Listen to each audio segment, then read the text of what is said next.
At Town of Lexington. Town of Lexington Transportation Manager. I'm here because I work on transportation services, including a public bus that has operated since 1979.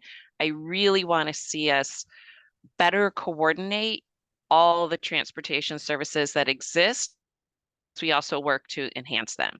I think there's lots of opportunities there for improvement. Thank you. Len, I see your hand is up. Yeah, I just raised my hand to make it easier for people to know who hadn't called me. I'm Leonard Diggins. I am the chair of the Regional Transportation Advisory Council, and I'm here because I just can't get enough of anything having to do with transportation and transit. So, Annette Dempster. Hi, everyone. Thanks, Lynn. I'm Annette Dempster. I'm Director of Policy and Planning at CTPS, staff to the Boston Region MPO. Sorry for my voice. And I have a very strong interest in transit, so that's why I'm here. And I will pass it to Anne Griepenberg. Thank you. I'm Anne Grippenberg. I'm a Boston resident and a street safety and alternative transportation advocate, and very passionate about trying to improve mobility and mobility justice within the Boston community. I'm a Roxbury resident, and I will call, let's see, Josh Weiland. Hi. Nice job pronouncing the EI. Very impressive. I'm Josh Weiland. I am a service planner at the MBTA. I was involved in this group a couple years ago when it existed before for a meeting or two. I am very interested in transit in the area and making connections with other transit providers, and happy to be here to see you all today. I'll hand it to Lisa.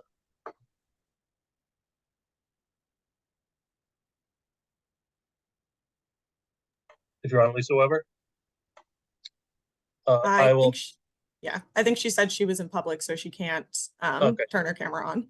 I will hand it to Judy.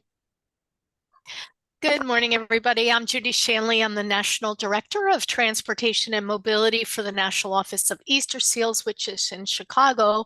But I happen to live and work in Boston, and I'm really interested in coordination topics at the local level. So excited to be part of this group. Thanks. I'll pass it over to Tyler.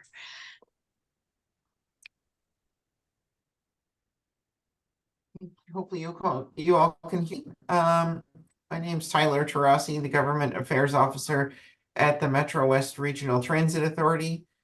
Mainly just come to these meetings to to listen and to gain some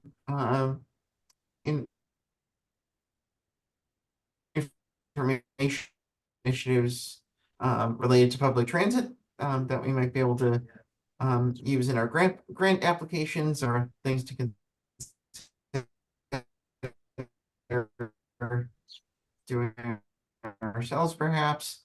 But it's all call I think I saw Jason Pellich from the 495 Partnership. Thank you, Tyler. Good morning, everybody. Jason Pellich, Executive Director of the 495 Metro West Partnership. We are a regional economic development organization serving 36 cities and towns along the 495 Metro West corridor. Transportation has always been one of our key issues. We work on coordination among regional transportation in our region, which for us is 3 different commuter rail lines and 5 different regional transit authorities. Happy to be here. And I will apologize for ruining the flow because I have not been paying sufficient attention to who has and has not gone.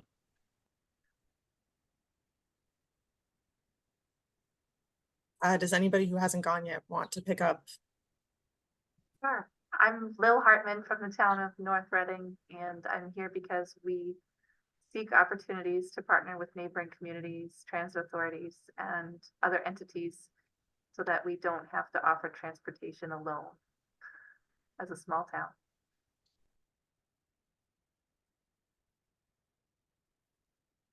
I know there are a few folks that I'll jump in. Oh, yes, please. Hi, my name's Melissa Dulay. Sorry, I was a little late getting into the meeting, but I'm here from the MBTA and eager to coordinate with our partners around the region. Awesome. And I see Christina Heyman raised your hand. Hi, I'm Christina Heyman with AAA Northeast and really just here to listen and learn. I've been with the organization for about a year, but still learning a lot. So happy to be here. Awesome. And Elizabeth Hughes. Hi, I'm Elizabeth Hughes. I'm the town planner for the town of Concord, and I'm here first off because my transportation planner went on maternity leave with 2 babies and didn't come back. Can't keep competing with these babies. But Concord's same with Lexington, Lincoln, Arlington, getting ready for the 250th, and just transit in general, dealing with, we have 2 commuter rail stations and the ride, a couple COA vans, but there's no really other public transportation available. So I'm just interested in, hearing what everybody's doing and talking about. Great. Maria Foster.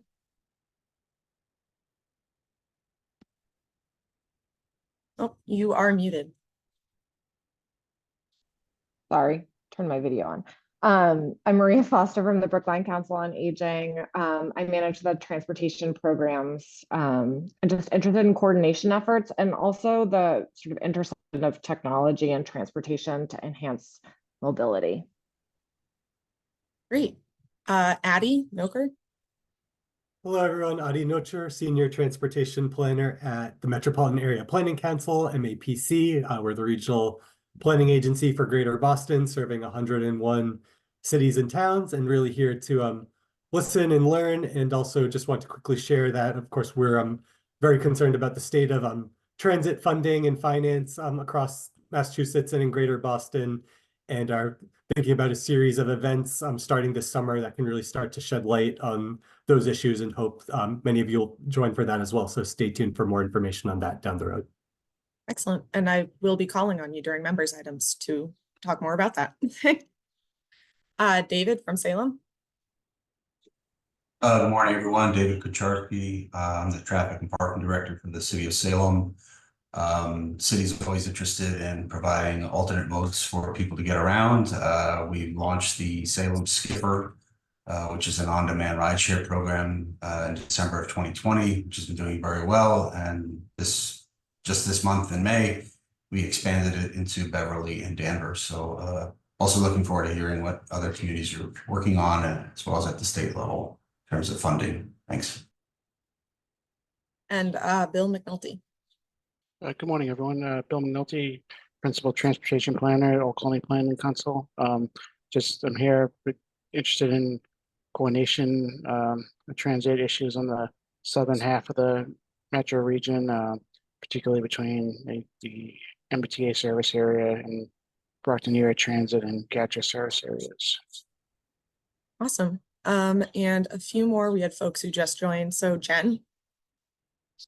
Everyone, I'm Jen Rowe. I'm a regional planner with the city of Boston. I take it we're answering like what we're here for, in which case I'm here because nothing we do as a city will work well if we don't have a really functional regional transit system. Yeah. Rick. Hi, Rick Barker, Executive Director at the Burlington Area Chamber of Commerce. Echoing most of the comments I've heard before, information is everything, and having a regional approach to transportation solutions is critical for larger employers and regional employment hubs. Awesome. And Logan. Everyone, Logan. I'm the sustainability coordinator for the town of Marblehead. I'm here. I am working on implementing the town's net zero action plan, which has a goal to reach net zero emissions by the year 2040. And obviously, public transportation is a huge part of that, and getting people out of single occupancy vehicles. So I'm here to join in on this regional discussion. As Marblehead obviously has MBTA service, and we're in the future on improving that service and making it more available to our residents. So it's great to be here. Awesome. Alrighty. Yeah, so I'm just going to briefly go through as you all know, I assume, I sent out a survey a couple of weeks ago because I'm new to the transit working group, just sort of seeing what folks liked, what maybe they wanted to improve on, what direction they sort of wanted the group to go in.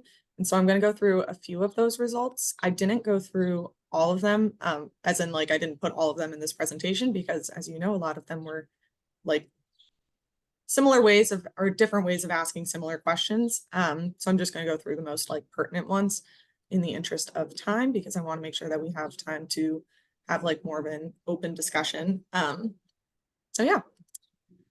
So one of the first questions that we asked was what your motivation was for joining the transit working group. We kind of just went through this with introductions as well. But primarily people really wanted to like connect with others about regional transportation. They wanted to continue participating in the MPO. They wanted to make or do advocacy for different connections between like intermodal areas, and better interagency and inter-organization coordination was like a very common topic. Essentially, we've all been doing a lot of similar services, and what are some resources that have worked better for some people?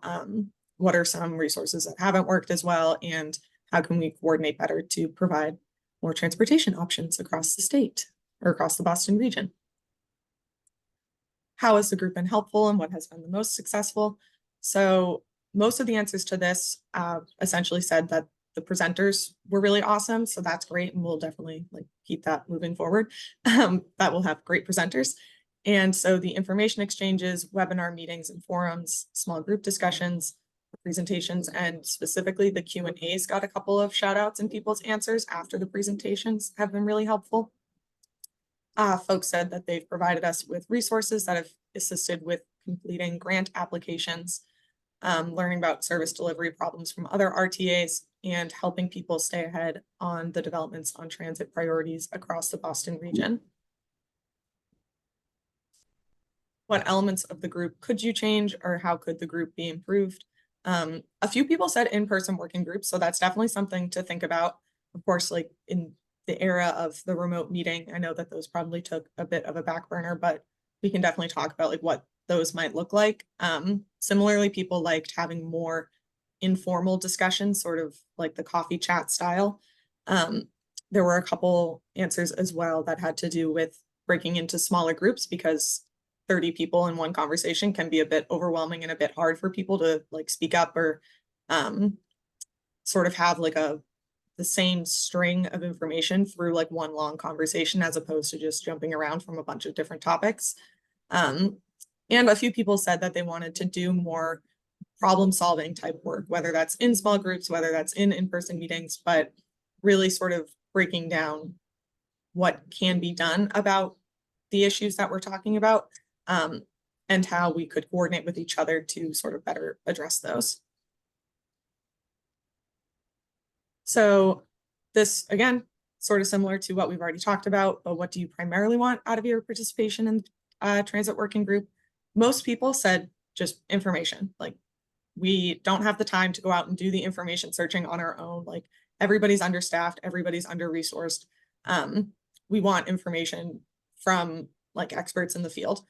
And as well as that, people wanted, again, coordination, conversations with neighboring transit providers that continue outside of the group. So not just having this 1 hour once every month or so where we come together and talk about things, but being able to take that information and create actual working relationships that exist outside of these four walls, these four virtual walls.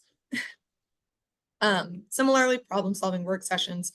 So really just a much like a facilitation of a sort of deeper, meatier conversation about how coordination what that could look like outside of Zoom. And a couple like fill-in answers that were fairly similar to problem solving. And I think this is the last one, but how has the information presented or discussed in the group helped you make decision in your work? This was a basically perfectly even split between yes, no, and rarely. So that was really good feedback to get in terms of like tailoring what presentations we have or tailoring what discussions we like have during these I guess Zoom meetings. I'm trying to come up with more interesting ways to say virtual meeting and it's just not working.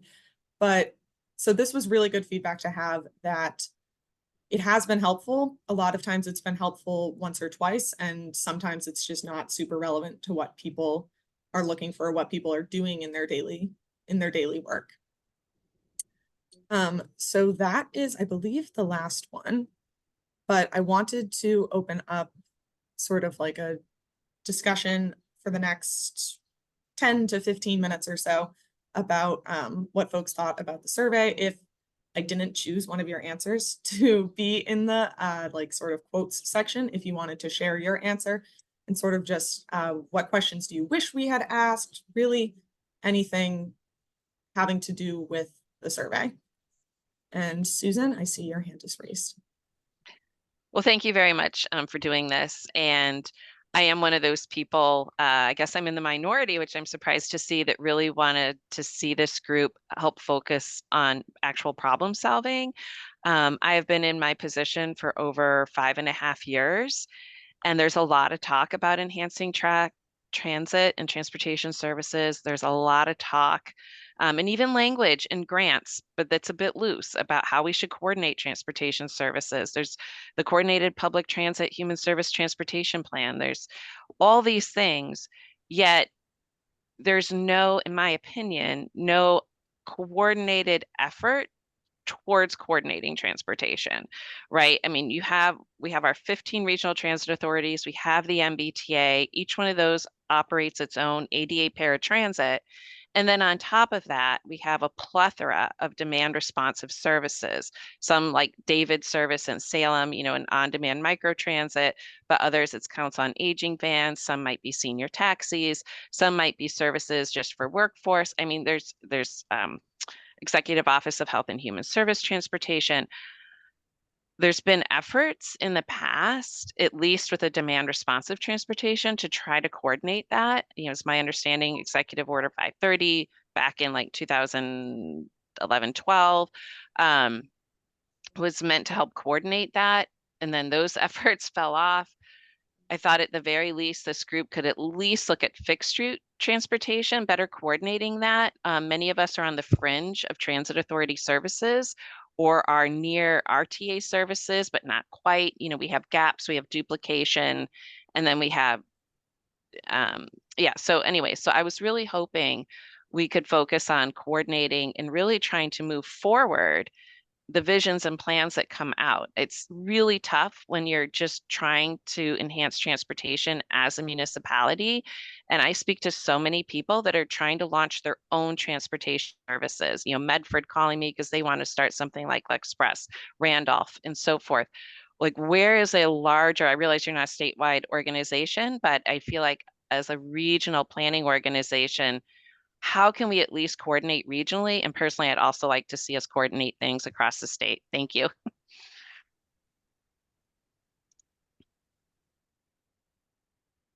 Yeah, definitely. Oh, Brian. Yeah, I just want to wholeheartedly agree with what Susan just said. I see, and I also speak to lots of communities that just want more mobility services, whether it's for health or for seniors or just the ability to move around the region.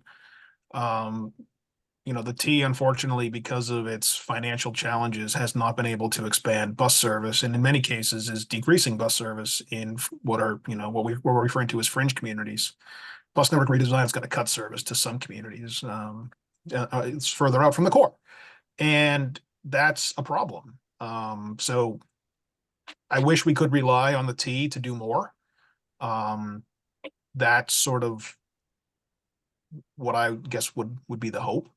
But given the financial realities, I think we need, what Susan said is 100% accurate. There's got to be a better way to coordinate what individual communities are doing, and sort of spread not only services, but just the back office and the knowledge sharing and, fare collection and all that stuff. I have long sought a statewide means to pay for transportation. We were promised in 2009 when MassDOT brought everybody together. We're gonna have seamless coordination. That didn't happen. So yeah, I just again just agree with Susan and wish there was more that could be done. Right now, we're fighting desperately tooth and nail to keep the team from turning off the lights and chaining the doors shut. We're not even close to that, but there's got to be a way. So that's why I'm here. Thank you. Yeah, and I'm wondering, because I'm new to the world of like micro transit, much smaller. I know a little bit more about RTAs, but really not a ton about like the Human Services Council on Aging type of transportation. Does anybody have experience where they've been able to sort of coordinate better with RTAs or with the T, and sort of like how they've figured that out in the past and what that's sort of looked like? It's okay if the answer is no. This is Lil, not speaking on behalf of me, but I think there was someone with Metro West Regional Transit Authority here who might be able to speak to that. I believe they do dispatch for all their communities or have some sort of arrangement like that. They're a young and more demand response focused transit authority compared with some of our others. Yeah, this is Tyler from the MWRTA. I mean, we do it. So yeah, we have what's called centralized reservations where we, we coordinate transportation for several councils on aging in a few different communities now. I think we're up to 5 or 6. We don't really do it so much with the MBTA, but we definitely have are able to assist seniors and folks who in many cases aren't driving anymore, get to their appointments and places they need to go door to door. Yeah, Judy, I see your hand is up. Yes, hi.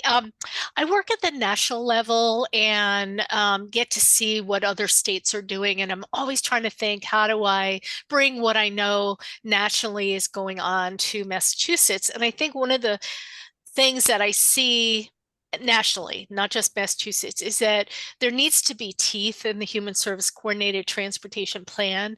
Often people get to the table, the important organizations get to the table, and then there's no accountability or no follow-up for those plans, and there's no reflection of those plans in the way that service is actually provided. There's been other states that have a regional approach to transportation, and I think it can be done. In understanding why isn't it being done? Is it policy? Is it real, or is it perceived barriers? Because the Federal Transit Administration has given a lot more flexibility to states to coordinate resources, coordinate funding, coordinate vehicles, coordinate drivers. And so thinking about what the root cause for why there may not be coordination is really important. And then I put this comment in the chat.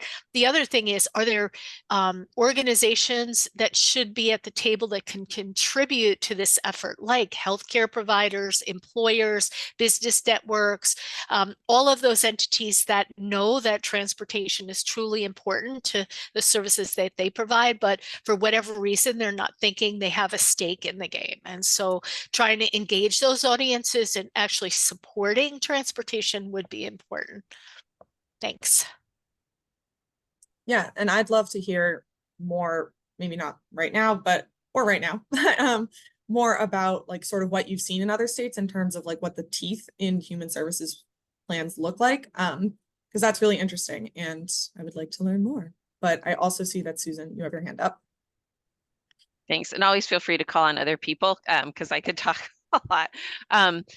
But yes, so it's my understanding, so I'm in an MBTA community, so we don't have Council on Aging services through the MBTA. We do have the RIDE, the ADA Paratransit, through the MBTA.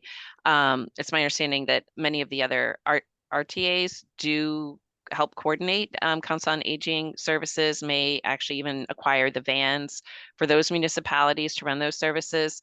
But the other thing in the MBTA area, back in the late 70s, some of us worked in coordination with the MBTA on the suburban bus still exist. I think there's less communities that participate in that now. At the time, it helped communities fill in gaps in MBTA services with fixed route services. And that's what Howell Express, that bus got started. At the time, 50% of the funding was provided by the MBTA and the town paid the other 50%. Obviously, over time, MBTA contributions declined, prices rose, so many municipalities that had these services completely eliminated them, or some that did keep going. It's just been harder to keep them going. And many of us, like in Lexington anyways, people want to go more places. They don't want to have long waits.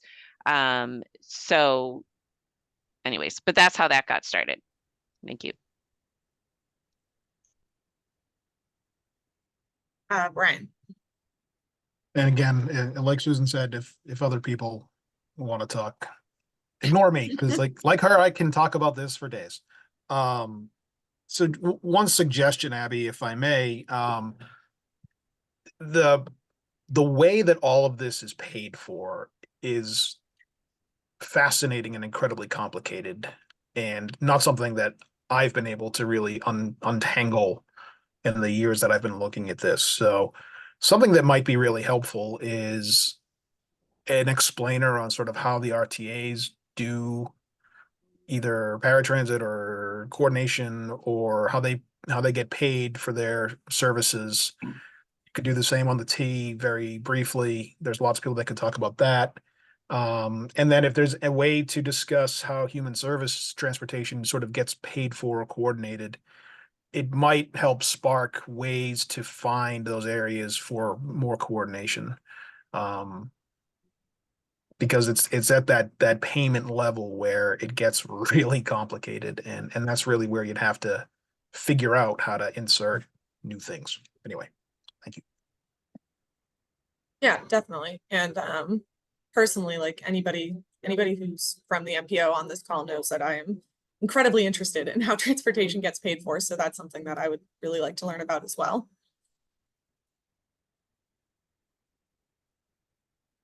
Does anybody else have any thoughts on maybe potential future topics? Oh, Melissa. Hi. I wanted to piggyback a little on what Sue was talking about with our formerly known as the Suburban Bus Program. We've renamed it to be the Supplemental Transportation Program because we wanted to be more inclusive. So we wanted to include our urban and our suburban communities, even though historically we've been funding like Mission Hill Link, which is in a more urban location for years and years, despite the old name.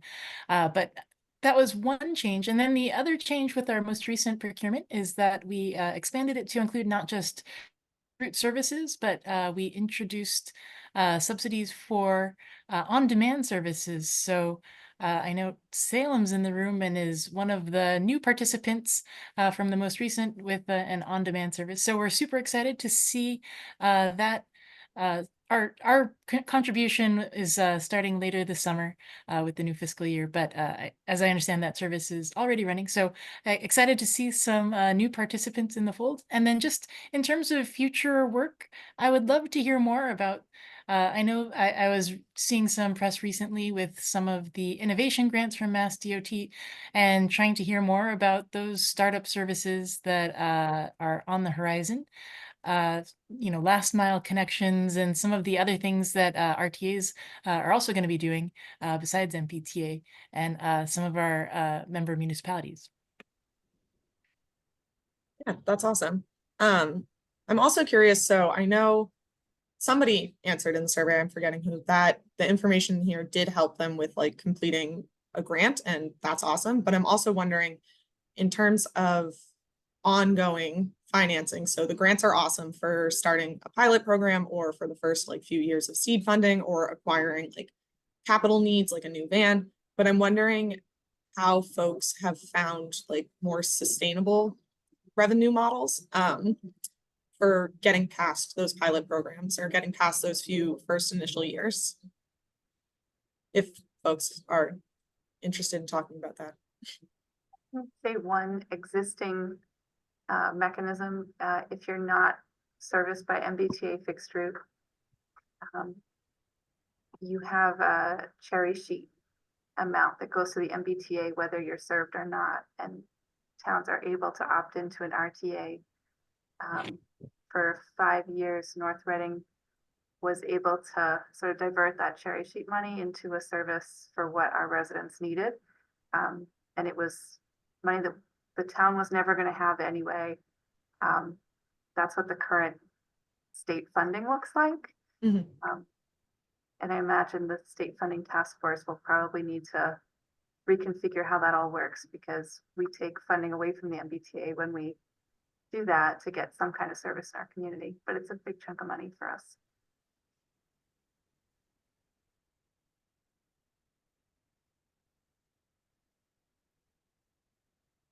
Yeah, there is just a story in Commonwealth about that very subject, which is interesting. So go check it out.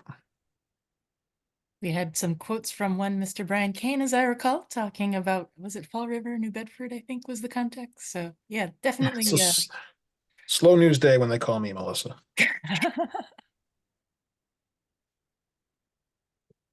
Right. Well, if anybody has any more thoughts on, oh, hi, Susan. Yeah, I hate to always be the person No. in turn to, so always, but someone needs to. In terms of sustaining funding, I mean, that has been the challenge. I mean, we've been fortunate that we've been able to sustain L'Express since 1979, although it did completely fold in the early 2000s when an override didn't pass, and it's always been on the chopping block. Just recently when garbage prices rose, it was once again on the chopping block, and we had to fight really hard because as a municipality, we have a whole variety of things we have to support, not just transportation. So I really think we need to look at a much more holistic solution as to how we fund transportation, but also I think about, all of us doing these separate transportation studies and these efforts that we're doing separately. Yes, it's great to try things out, test an innovation, but where is the ultimate coordinated plan?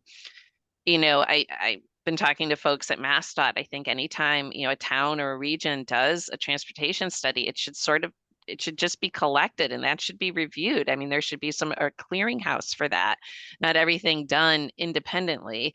And oftentimes people redo work that's already been done because they're not aware of other work that's been done. So I just think we need a better overall process from the state and the region for transportation planning, coordination, and of course, funding.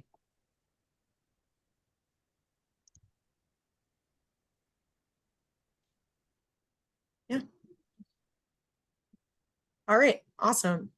So I will move on from this to members items. So essentially, if there's any updates on like municipal projects that have to do with transit or grant awards or applications coming up that folks want to share with the group, or any interesting transportation events. I know that MAPC just mentioned they were going to put on like sort of a summer series of events. So the floor is open.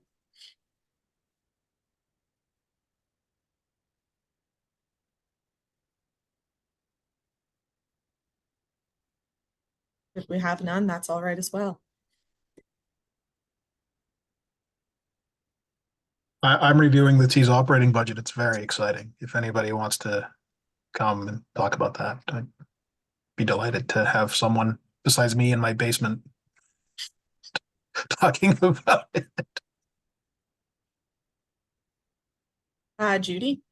Yeah, just you may not be aware that many of the National Technical Assistance Centers that FTA funds, like mine, the National Center for Mobility Management, the FTA expects that we're going to have grant programs. So if you look across those FTA TA centers, all of those centers have grant programs. Many times they're small grants, they're intended for startup, but at least it's seed money for you. And I know of programs nationally that have have gotten those grants, sometimes 30,000, sometimes 75,000, that have used it and started and then sustained the work. So keep an eye out. So, what you could do is sign up to get the newsletters and announcements from those TA centers, so you're aware of some of the grant programs. Great. Lillian? Hey, I just wanted to remind all that this Friday is the deadline to submit comments to MassDOT's Beyond Mobility Plan. If any one of us here wants the state to think about coordinating those human services transportation plans or paratransit in different ways, or some vision that might affect transit in the next 25 years, it'd be great. I recommend scanning their executive summary and submitting comments if you think something really important is missing. Again, the deadline is Friday. Just look up Beyond Mobility MassDOT online. And Adi? Hello again, everyone. As I mentioned earlier during the introductions, but just to reiterate, MAPC is looking into a potential series of events that would really shed light on the financial state of the MBTA and the state of transportation finance in the Commonwealth more broadly, and really use that to set the stage for advocacy for transportation finance legislation next year. And so we're looking to get started this summer, probably the second week of July. We're still confirming a few logistical details with an event that it would likely be a virtual event that starts to tell that story of the MBTA's finances and how we got there, and lay the groundwork for future action. So stay tuned for more information on that. Our friends at Transportation for Massachusetts are also doing a series of events this summer looking at more specific finance solutions, what other jurisdictions are doing. So we're excited to coordinate with them. And then later this fall, I'm hoping to do something in person that is really a bit more action oriented, again, with that eye looking forward to next year and what we might all do to advocate for that. So stay tuned for more information on that soon, and invite everyone here to join those conversations. Awesome, thank you. And Ethan? I'm gonna ride on Adi's coattails here and just mention that over the summer, we're going to be utilizing some of MAPC's sub-regional engagement outreach. So if you are a municipal staff member, keep an eye out for those sub-regional engagement meetings, because we will be doing some of the engagement around the Transportation Improvement Program a little bit earlier this year, and that will include obviously our Transit Transformation Program. Just stay in touch with your RTAs and the MBTA. In addition, if there's any federal discretionary grants that your communities are looking at for whatever transportation purpose, including transit, obviously not only keep them in the loop, but feel free to reach out to the MPO for that kind of effort as well, because that is also something that we are looking closely at. Thanks.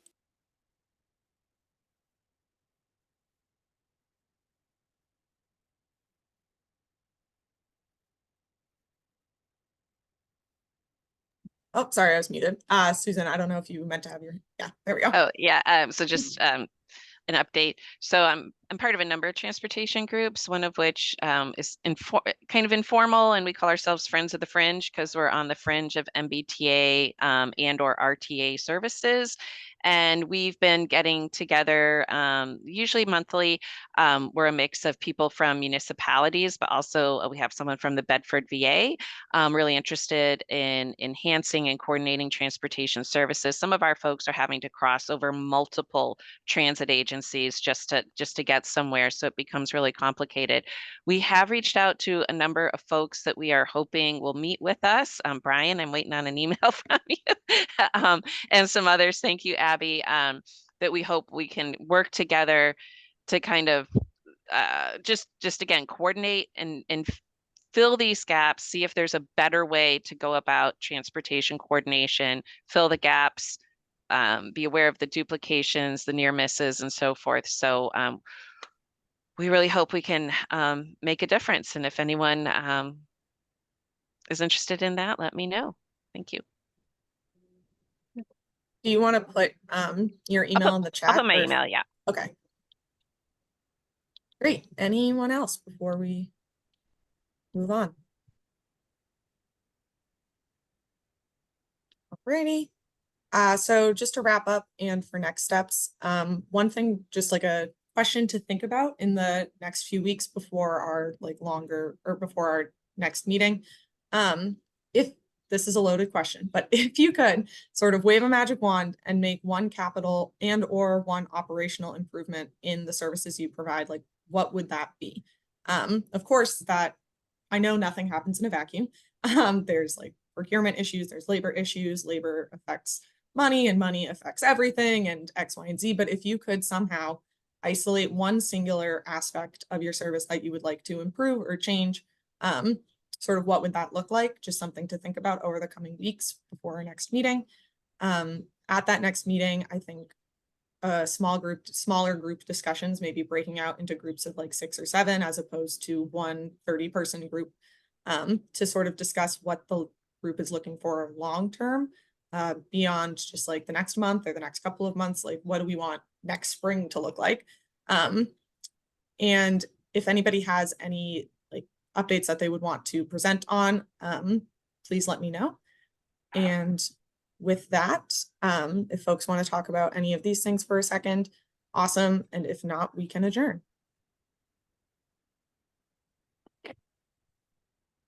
Great.